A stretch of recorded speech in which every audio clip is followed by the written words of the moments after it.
Highly anticipated India versus Pakistan match finally हो तो गया ही।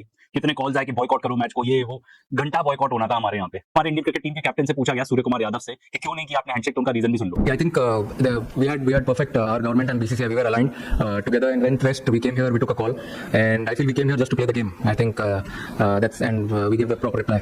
प्रॉपर रिप्लाई की तो ऐसे बात हो रही है, बॉयकॉट करना था, ठीक है। और इसके बाद सरप्राइजिंग बात तो ये है कि आप जाके हाथ मिला रहे हैं मोहसिन नकवी से, जो कि हेड है पाकिस्तान के क्रिकेट बोर्ड के, एशिया क्रिकेट काउंसिल के भी हेड है, इंटीरियर मिनिस्टर है पाकिस्तान के, and it is believed he is the closest friend to the Pakistani military. तो आप इस आदमी के साथ कैसे हैंडशेक कर रहे हो? एंड भाई यहाँ पे मॉरल हाई ग्राउंड कहां गया आपका? पाकिस्तान का जो क्रिकेट कैप्टन है सलमान आगा, आप उनके साथ हैंडशेक नहीं कर सकते, मतलब ये कहां का लॉजिक है इसके? एंड अगर इतनी ज्यादा प्रॉब्लम थी तो बॉयकॉट करना ही था ना, शुरू से ही कर देते। आपने जो ये हैंडशेक वाली हरकत की, आप किसी फीफा इवेंट पे करके दिखाओ या ओलंपिक्स में करके दिखाओ। We are obsessed with Pakistan, our media is obsessed, our particular movies जो हमारी बनती हैं, सब कुछ it shows our obsession with Pakistan. क्यों? तो भाई ये जो अभी हुआ, ये हैंडशेक का किस्सा, ये सिर्फ क्रिकेट तक सीमित नहीं है या स्पोर्ट्स तक सीमित नहीं है, ये बताता है एटीट्यूड ऑफ आवर कंट्री, ये बताता है कि कैसे आईक्यू हमारे देश का गिरता जा रहा है। एंड अगर बॉयकॉट की बात ही है तो सिर्फ मैच को क्यों बॉयकॉट कर रहे हो? एडवर्टाइजर्स को बॉयकॉट करो।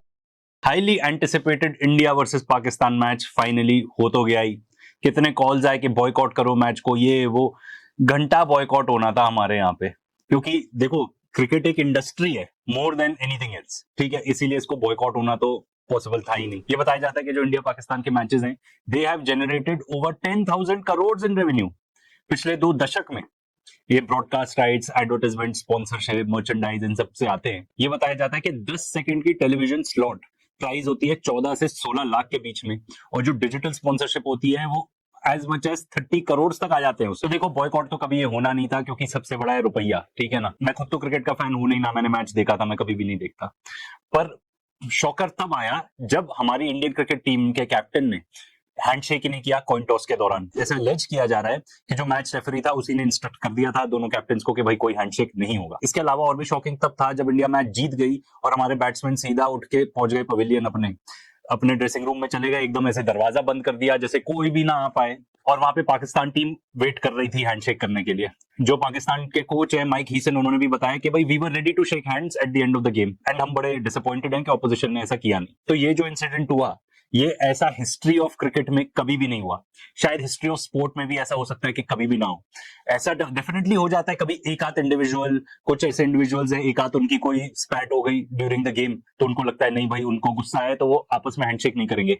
पर पूरी की पूरी टीम बॉयकॉट कर दे हैंडशेक करना ऑपोजिशन टीम से, ये आई डोंट बिलीव कभी भी हुआ है। जब हमारे इंडियन क्रिकेट टीम के कैप्टन से पूछा गया सूर्य कुमार यादव से कि क्यों नहीं किया आपने हैंडशेक, तो उनका रीजन भी सुन लो। Yeah, I think we had perfect our government and BCCI, we were aligned together, and when West we came here, we took a call, and I feel we came here just to play the game. I think that's and we gave the proper reply. Proper reply की तो ऐसे बात हो रही है, भाई ये कोई वॉर नहीं है कि आपको बिफिटिंग रिप्लाई देना है, ये एक स्पोर्ट है, इसको स्पोर्ट की तरह ट्रीट करो आप please. I feel few things in life are ahead of sportsman spirit also.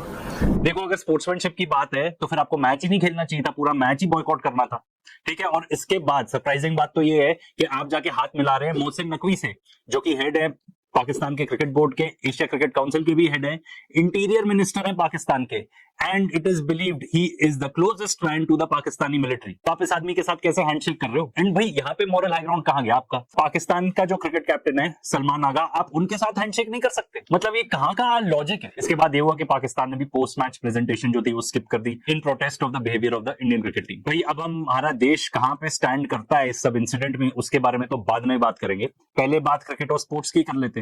भाई पाकिस्तान क्रिकेट बोर्ड ने भी जाके कंप्लेन किया है, पर आप जानते हैं कि आईसीसी का चेयरमैन कौन है, तो इसके बारे में तो कुछ होने वाला है नहीं इस पर्टिकुलर कंप्लेंट के बारे में। एंड एज इफ हम लोगों को ऑलरेडी नहीं पता था कि भाई क्रिकेट स्पोर्ट तो शायद कितना ही होगा, ये ज्यादातर तो बिजनेस है एंड टूल है पॉलिटिक्स के लिए। एंड इस पर्टिकुलर इंसिडेंट ने कि हमने जाके उनके साथ हैंडशेक ही नहीं की, इससे तो ये प्रूव हो जाता है बियॉन्ड एनी डाउट कि क्रिकेट सिर्फ पैसा है, ठीक है, स्पोर्ट्स की तरह हम इसको शायद ट्रीट भी नहीं करते हैं। अच्छा, इसके अलावा इंडियन प्लेयर्स ने और जो हमारे कैप्टन है उन्होंने भी कुछ पर्टिकुलर स्टेटमेंट दी है, वो भी देखने लायक है। वो कह रहे हैं कि भाई we stand by the families of victims of Pahalgam terror attack, we express a solidarity, and वो कह रहे हैं कि जो विन है हम उसको डेडिकेट करते हैं to all our armed forces जिन्होंने बहुत ही ब्रेवरी दिखाई। तो भाई ये तो इन माय ओपिनियन सरासर उल्लंघन है आईसीसी के रूल्स का, क्योंकि आप कोई भी इस टाइप की पॉलिटिकली मोटिवेटेड स्टेटमेंट दे नहीं सकते एंड ये 100% पॉलिटिकली मोटिवेटेड है। आप एक मैच के दौरान आप इस टाइप की बात कर रहे हो कि भाई हम हमारे आर्म फोर्सेस को हम डेडिकेट करते हैं, बिल्कुल भी नहीं सूट किया ये, बिल्कुल भी नहीं। बहुत सारी स्टेटमेंट्स अभी नहीं आ रही हैं, ओवर टाइम आएंगी, बट ग्लोबली जितने भी क्रिकेटर्स होंगे या स्पोर्ट्समैन हु बिकम अवेयर कि ऐसा कुछ हुआ, वो क्या सोचते होंगे हमारे बारे में। भाई स्पोर्ट्स का मतलब ही है कि आपके जो इस टाइप के बैटल्स हैं आप उसको सेट असाइड करो, एंड स्पोर्ट्स की हिस्ट्री ही यही है, इसीलिए तो लोग स्पोर्ट्स में ज्यादा इंटरेस्टेड भी रहते हैं। एंड इससे कई छोटे टाइप के एक्शंस में आईसीसी ने एक्शंस लिया है। फॉर एग्जांपल आप ऑस्ट्रेलियन क्रिकेटर उस्मान ख्वाजा की का केस देख लो, ठीक है, उन्होंने शूज पहने थे जिसमें इस टाइप के पर्टिकुलर मैसेजेस थे, all lives are equal, freedom is a human right, and ये सब लिखा गया था पैलेस्टीनियन फ्लैग के कलर्स के साथ। इस तक में आईसीसी ने ऑब्जेक्शन किया था कि आप ये तक भी नहीं कर सकते। वो तो आर्ग्यू कर रहा है अपने आप से कि भाई ये तो पॉलिटिकल स्टेटमेंट है ही नहीं, एंड कहां आपने एक पर्टिकुलर साइड ली इस पर्टिकुलर इस टाइप का मैसेज दिखा के। पर आईसीसी को उसके साथ प्रॉब्लम थी, पर इसके साथ आईसीसी को प्रॉब्लम होगी बिल्कुल भी नहीं, क्योंकि आप और हम जानते हैं कि आईसीसी कौन चलाता है। तो भाई स्पोर्ट्स बने ही इस चीज के लिए, एंड इतने सारे एग्जांपल्स मिल जाएंगे आपको हिस्ट्री में कि भाई वॉर वगैरह छोड़ो, अभी तो हम स्पोर्ट्स फील्ड में हैं, तो यहाँ का जो पर्टिकुलर एटिकेट है उसको फॉलो करना है। फॉर एग्जाम्पल 1914 में जब वर्ल्ड वॉर 1 जस्ट खत्म ही हुआ था, तब क्रिसमस ट्रूस फुटबॉल मैच हुआ था। इतना bloody war, one of the bloodiest in the history. उसके बाद सोल्जर्स जाके आपस में फुटबॉल मैच खेलते। एंड कोल्ड वॉर के दौरान जब यूएस और सोवियत यूनियन का कोल्ड वॉर चलता था, तब चेस का मैच भी किया गया था Bobby Fischer and Boris Spassky के बीच में। क्रिकेट की बात कर लो, इंडिया की बात कर लो, कारगिल वॉर के बाद उस टाइम पर पाकिस्तानी टीम आई थी इंडिया में क्रिकेट मैच पूरी सीरीज खेलने, पूरी टेस्ट सीरीज खेली गई थी। एंड उस टाइम पे एक पर्टिकुलर इंसिडेंट भी था जब तेंदुलकर आउट हो गए थे, तब पाकिस्तानी प्लेयर्स ने जाके बोला था कि नहीं, एज नहीं लगी, बॉल बैट को हिट ही नहीं करी थी। इसके अलावा 2018 में विंटर ओलंपिक्स के दौरान नॉर्थ एंड साउथ कोरिया ने मार्च की थी एक ही फ्लैग के अंदर, unified Korean flag. 1936 Berlin Olympics का टाइम ले लो, जब ग्लोबली इतनी ज्यादा टेंशन थी, एकदम वर्ल्ड वॉर 2 चालू होने से पहले की बात है, उस टाइम पे ओलंपिक्स हुआ था, सब गए भी थे ना वहां पे अटेंड करने, सबने ओलंपिक्स में पार्टिसिपेट किया था सारी कंट्रीज ने। तो भाई आपके पास जब इतने सारे एग्जांपल्स हैं ऑफ गुड स्पोर्ट्समैनशिप हमारे खुद के देश में भी हैं, तब आपने इस टाइप का स्टेप क्यों उठाया? एंड अगर इतनी ज्यादा प्रॉब्लम थी तो बॉयकॉट करना ही था ना, शुरू से ही कर देते। ऐसा नहीं है कि बॉयकॉट के एग्जांपल्स नहीं रहे। 1980 में, 1984 में, 1980 में तो सोवियत यूनियन के अंदर हुआ था ओलंपिक्स, उस टाइम पे यूएस ने बॉयकॉट किया था और उसके एलाइज ने बॉयकॉट किया था। 1984 में जब यूएस में ओलंपिक गेम्स हुए थे, तब सोवियत यूनियन ने बॉयकॉट किया था। भाई स्पोर्ट्स का मतलब ही यही है कि हमारे जो भी डिफरेंसेस हैं हम वो सेट असाइड करके हम आए हैं यहाँ पे प्लेइंग फील्ड में, एंड जो भी स्पोर्ट का डेकोरम है उसको फॉलो करेंगे। नहीं तो हर किसी के गिल्ले शिकवे हैं। पाकिस्तान की तरफ से देख लो, वो भी कहेगा कि भाई रॉ इंटरफेयर करता है पाकिस्तान की इंटरनल पॉलिटिक्स में, बीएलए को सपोर्ट करता है, हर टाइप के टेररिस्ट अटैक्स कराता है। आपने तो इंडस वाटर ट्रीटी ही अबेंस में डाल दी, तो फिर अगर खेलना ही नहीं है तो फिर खेलो ही मत, ठीक है ना। पर अगर एक अच्छी चीज जो निकल सकती थी इंडिया पाकिस्तान मैच से, और वो भी नहीं निकली, वो ये थी कि भाई भले ही आपस में जितनी टेंशन चलती रहे, स्पोर्ट एक ऐसा कॉमन कल्चरल प्लेटफॉर्म आप मान लो जिसमें हम एक दूसरे से इंटरैक्ट कर सकते हैं, as decent human beings interact कर सकते हैं, as respectful human beings interact कर सकते हैं। वो भी नहीं हुआ इस कंट्रोवर्सी की वजह से। तो जो एक अच्छी चीज हो सकती थी वो भी नहीं हुई। एंड जहां तक बात करें इंडियन क्रिकेट की, एंड बताएं कि हम बताना चाह रहे हैं कि हमारा कितना moral and ethical high ground है, तो वही ड्रीम 11 जैसी फैंटेसी स्पोर्ट्स की कंपनी, ये हमारे शर्ट के स्पॉन्सर थी, कितने टाइम तक लीड स्पॉन्सर थी इंडियन क्रिकेट टीम की, जिसको अब जाके इंडिया ने बैन कर दिया है।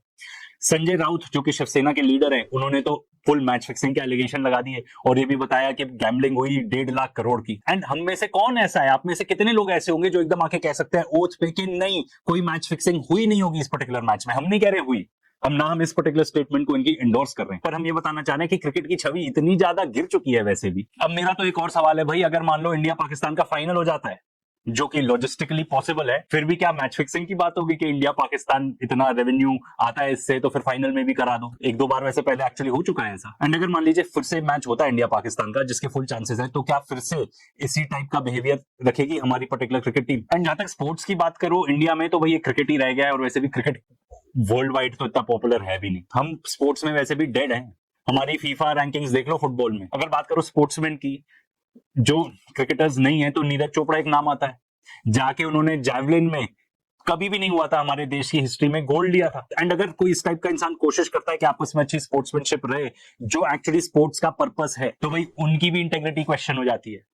उनकी मदर तक को टारगेट किया जाता है ट्रोल्स के द्वारा। जिंगोइज्म इस लेवल तक पहुंच गया हमारे देश में। एंड हमारी पॉपुलेशन को देख लो, कोई अलग टाइप की एरोगेंस में है, जैसे हमारी क्रिकेट टीम परहैप्स थी, जाके उन्होंने हैंडशेक वगैरह नहीं किया, उससे एरोगेंसी दिखती है कि हम जाके बाहर देशों में अपना जिस तरीके से अपने त्योहार मना रहे हैं, कुछ भी कर रहे हैं, कहीं पागलपन कर रहे हैं, कुछ भी कर रहे हैं, मतलब इधर उधर नाचने लग गए, ये वो लग गए, इसीलिए इंडियंस के अगेंस्ट कितनी ज्यादा हेट टाइप का कंटेंट बन रहा है ऑनलाइन। एंड उसको इंडियन लोग जाके देख के कमेंट भी करते हैं, लोगों से और लड़ाई करते हैं, उन लोग को और व्यूज मिलते हैं, तो और ज्यादा प्रोपोगेट होता है इस टाइप का कंटेंट। भाई दो सवाल हैं कि भाई एक तो आपने जो ये हैंडशेक वाली हरकत की, आप किसी फीफा इवेंट पे करके दिखाओ या ओलंपिक्स में करके दिखाओ, तब करोगे क्या ऐसा कुछ? क्योंकि तब तो आईसीसी नहीं होगी ना आपको बचाने के लिए। एंड इस टाइप की एरोगेंस क्यों है हम में, मुझे तो ये भी नहीं समझ में आता। हमारी इकोनॉमी की वजह से है क्या? भाई पहले भी बताते थे, अब भी बता रहे हैं कि हमारी इकोनॉमी की अगर बात करें तो 80 करोड़ लोग ऐसे हैं, यानी कि more than half of the population, जिनको फूड ग्रेन देती है सरकार, अनाज देती है ताकि वो सर्वाइव कर पाए। एंड जिस तरीके से हमारे मीडिया का बिहेवियर था, ठीक है, उनके लिए तो एक सोर्स ऑफ इनकम ही है पाकिस्तान, जाके उनको गालियां देनी है, उनके बारे में कुछ भी बोलना है, वहां के गेस्ट को इनवाइट करना है। इसके अलावा हमारी पर्टिकुलर मूवीज भी देख लो ऑफ लेट जो आ रही हैं, मतलब एकदम हेट्रेड स्प्रेड करने का काम करती हैं ये। We are obsessed with Pakistan, our media is obsessed, our particular movies जो हमारी बनती हैं, सब कुछ it shows our obsession with Pakistan. क्यों? कितनी बार तो हमने ही आपको बताया कि भाई बात हो रही है इजराइल ईरान की, 50-60 बार 100 बार तो पाकिस्तान का ही नाम ले लेते हैं यहाँ पे। एंड जहां तक मैच की बात है तो भाई वो मैच है, वो स्पोर्ट है, उसको वॉर के तरीके से मत देखो, उसको वॉर में ही कन्वर्ट कर दिया है। एंड कौन जीता ये वॉर? मुझे तो लगता है हमारी गोदी मीडिया जीती, क्योंकि उन्होंने इस टाइप की डिबेट करा करा के लोगों का दिमाग ही खराब कर दिया और अपनी टीआरपी बटोर ली, व्यूज बटोर लिए। अर्नब और ये सब टाइप के लोग जो हैं ऐसे ही थोड़ी इतना शोर मचाते हैं। इनकी एक पर्टिकुलर लीक्ड व्हाट्सएप आई थी जब बालाकोट में अटैक हुए थे, उस टाइम पे क्या कह रहे थे ये कि भाई we won this war like crazy. And और क्या क्या बोला जा रहा है मीडिया में।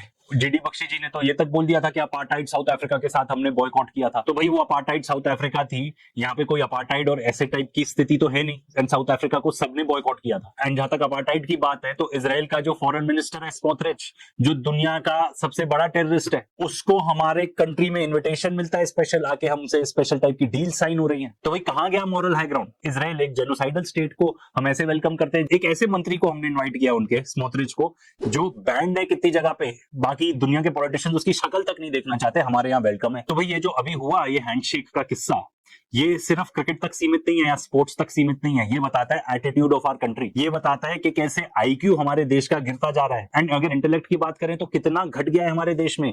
जिंगोइज्म हर तरफ स्प्रेड होते जा रहा है, स्पोर्ट्स में भी। देखो स्पोर्ट्स और पॉलिटिक्स सेपरेट होने चाहिए, पर खास तौर पर जिंगोइज्म स्पोर्ट्स के अंदर तो बिल्कुल नहीं इन्वॉल्व होनी चाहिए, नहीं तो पता भी नहीं चलेगा कैसे बाकी चीजों की तरह यहाँ पे भी ना डिमाइज होने लगेगा इस पर्टिकुलर स्पोर्ट का। एंड हमारे देश में वैसे भी इतने ज्यादा लोग इसे ल्यूजन है। एंड जहां तक बॉयकॉट की बात है तो देखो बॉयकॉट एक सुपरफिशियल चीज है हमारे देश में वैसे भी, क्योंकि हमने कितना ज्यादा फेक पेट्रियोटिज्म करके बॉयकॉट किया। टर्की को बॉयकॉट करो, चाइना को बॉयकॉट करो। आज के डेट में आपको पता है ना स्थिति क्या है। पहले तो बोल दिया बॉयकॉट, अब टर्की की भी जो पर्टिकुलर कंपनीज थी जो यहाँ पे ऑपरेट कर रही थी एविएशन में, जिनको बोल दिया था कि नहीं अब आप नहीं काम कर सकते, बैक टू नॉर्मल है, सब कुछ बैक टू नॉर्मल।